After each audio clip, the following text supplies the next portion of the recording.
J'habite une petite ville tranquille du sud des États-Unis. Ici, le cadre est sublime et la vie paisible. Je m'entends bien avec tous mes voisins, ou presque. Je pense pouvoir dire que je mène une vie de rêve. Du moins, pendant la majeure partie de l'année. Car, malheureusement, quand vient l'automne, et tout particulièrement le mois d'octobre, tout change. La période d'Halloween devient une source d'angoisse majeure pour tous les habitants. Chez nous, cette fête détermine tout ce qui vous arrivera durant une année entière. Si vous faites ce qu'il faut, vous aurez peut-être la paix pendant l'année qui va suivre. Dans le cas contraire, malheur à vous. Tout a commencé lorsqu'il est arrivé en ville. Personne ne sait qui il est, ni d'où il vient.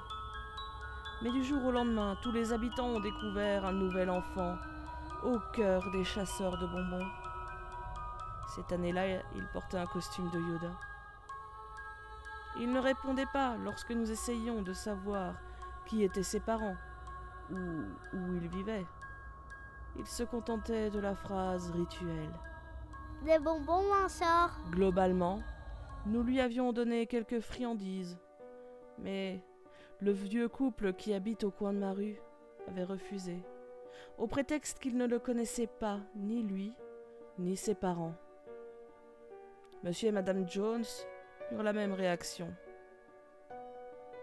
Tandis que j'éteignais mes 2 dernières citrouilles, je vis mon attention attirée par une sirène. Je me dirigeai donc vers la rue pour voir ce qu'il se passait. Une ambulance stationnait devant le 34, la maison des Jones. Je m'approchai du petit attroupement de badauds afin de recueillir quelques informations. Apparemment, Monsieur Jones était tombé dans les escaliers de la cave. Quand Madame Jones avait voulu le rejoindre pour l'aider, elle avait perdu l'équilibre et s'était violemment cogné la tête sur la table du salon. Tandis que les ambulanciers les embarquaient, il me sembla apercevoir la petite créature verte de Star Wars dans le reflet de la vitre. Quelques jours plus tard, le diagnostic tombait. Monsieur Jones n'avait pas survécu à sa chute. Sa femme, quant à elle, avait perdu la parole et ne pourrait jamais plus vivre seule à cause d'une perte d'autonomie considérable. Le temps passa. Nous étions en plein préparatif de Noël lorsque notre petite communauté apprit un nouveau drame. Le couple, qui vivait à quelques maisons de mon domicile, avait eu un violent accident de voiture. Tous les 2 se trouvaient en soins intensifs. Ils y demeurèrent 6 semaines avant de rendre l'âme. Ça faisait 3 morts et un handicap à vie sur une période de quelques mois. Bien entendu, cela n'aurait pu n'être qu'une coïncidence macabre. Cependant, cela se répéta l'année suivante et l'année d'après. Ceux qui refusaient des friandises au mystérieux enfant périssaient dans l'année, et s'ils échappaient à la mort, ils finissaient inexorablement handicapés à vie. Nous décidâmes de nous réunir afin d'en débattre. Comme nous ignorions l'identité de l'enfant, nous nous accordâmes pour l'appeler le petit Jenkins. Phyllis Green voulait qu'on le chasse, mais nous étions réticents. S'il était réellement la cause des accidents, juste parce que ces personnes lui avaient refusé des bonbons, nous préférions ne pas savoir ce qu'il pourrait faire si nous tentions de nous débarrasser de lui. Malgré nos mises en garde, Phyllis décida qu'elle se débrouillerait seule pour le faire partir. C'est ce qu'elle tenta de faire, sans succès. Non seulement le petit Jenkins ne partit pas, mais les répercussions ne se firent pas attendre. Le soir même, la maison de Phyllis s'embrasa. Les pompiers arrivèrent de longues minutes plus tard. Le hasard avait voulu qu'ils fussent coincés dans les embouteillages inextricables. Toutes les entrées étaient verrouillées. Ils durent défoncer la porte pour entrer. Ils parvinrent de justesse à sortir la vieille dame des flammes. L'étendue de ses brûlures était telle qu'elle demeura de longs mois à l'hôpital. Nous pensâmes tous que c'était là un avertissement.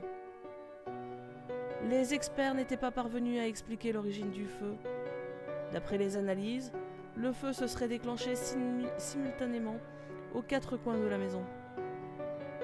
Après cet incident, nombreux furent ceux qui essayèrent de se soustraire à l'emprise du petit Jenkins. Certains partirent en voyage durant la période d'Halloween. D'autres fermèrent leurs portes et leurs fenêtres en tentant de faire le mort. Si je le mentionne, c'est que rien de tout ça n'a fonctionné. Même déménager définitivement n'a pas protégé les Brown du coup du sort.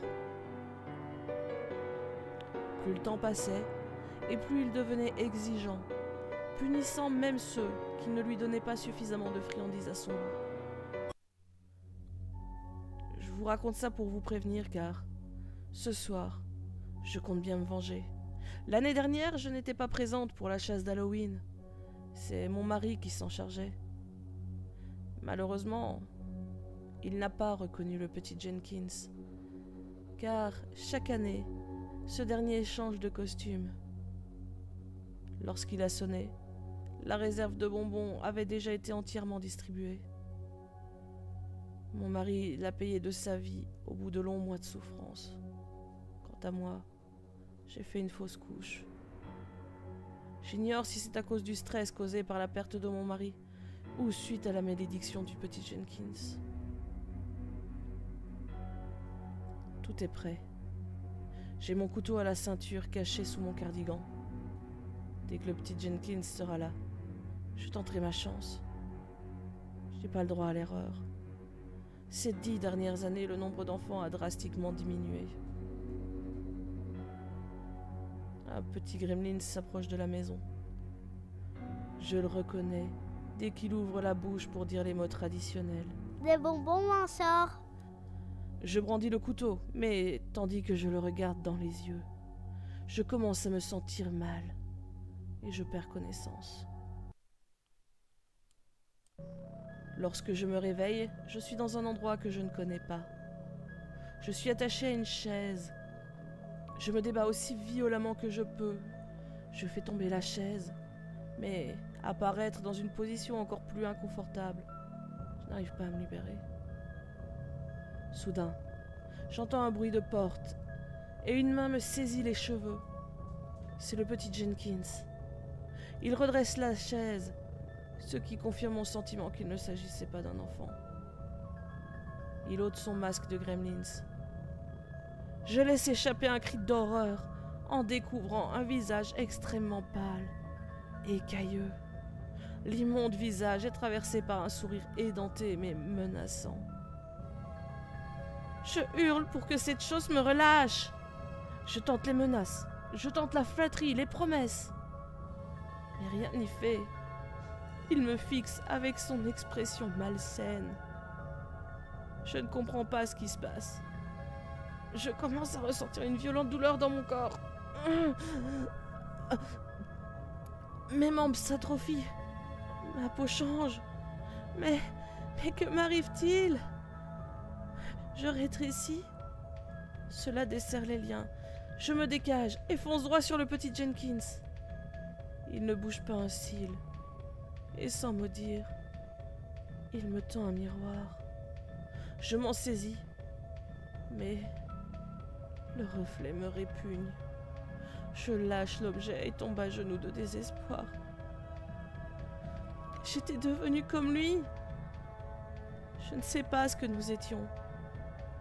Je savais ce que je devais faire à présent.